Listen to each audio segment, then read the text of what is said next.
This channel does not promote any violent, harmful, or illegal activities. All content provided by this channel is meant for an educational purpose only. কে কত বড় ভারত বিরোধী বাংলাদেশে এখন তার অদৃশ্য প্রতিযোগিতা রয়েছে অন্তর্বর্তী প্রশাসন তাদের সহকারী জামাত সকাল থেকে রাত ভারত বিরোধিতাই এখন তাদের একমাত্র অভিপ্রায়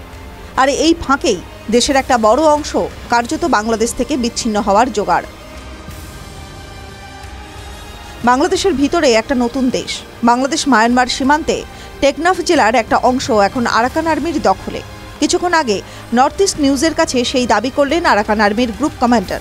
ওই কমান্ডারের দাবি টেকনাফের একটা অংশ পুরোপুরি আরাকান আর্মির কন্ট্রোলে আমরা এখানে ঘাঁটি তৈরি করে মায়ানমারে অপারেট করব এই দাবি যদি সত্যি হয় তাহলে কিন্তু বলতেই হচ্ছে বাংলাদেশের বড় বিপদ ঘোর সংকট আরাকান আর্মির ওই কমান্ডার যা দাবি করছেন তার মানে দাঁড়াচ্ছে দুটো এক বাংলাদেশের জমি আরাকান আর্মির দখলে চলে গিয়েছে দুই বাংলাদেশের সীমান্তরক্ষী বাহিনী বা বিজিবি নিজের দেশের সীমান্ত রক্ষায় ব্যর্থ টেকনাফে বাংলাদেশের চেকপোস্টগুলিও তাদের হাতছাড়া হয়েছে বা সেখান থেকে বিজিবিকে মেরে তাড়িয়েছে আরাকান আর্মি অবশ্য আরাকান আর্মি কমান্ডারের দাবি কতটা সত্যি বা আদৌ সত্যি কিনা তা নিয়ে সন্দেহ রয়েছে আমি বলতে পারি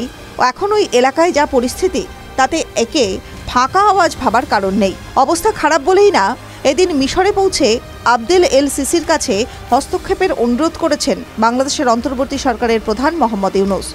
সিসি একটু পাত্তা দেননি বলেই খবর আবার মায়ানমার নিয়ে থাইল্যান্ডে ক্রাইসিস মিটিংয়েও আন্তর্জাতিক সাহায্যের আবেদন করেছেন অন্তর্বর্তী সরকারের বিদেশ বিষয়ক উপদেষ্টা তৌহিদ হোসেন মায়ানমার নিয়ে এদিন থেকে ব্যাংককে শুরু হয়েছে 6 দেশের ক্রাইসিস মিটিং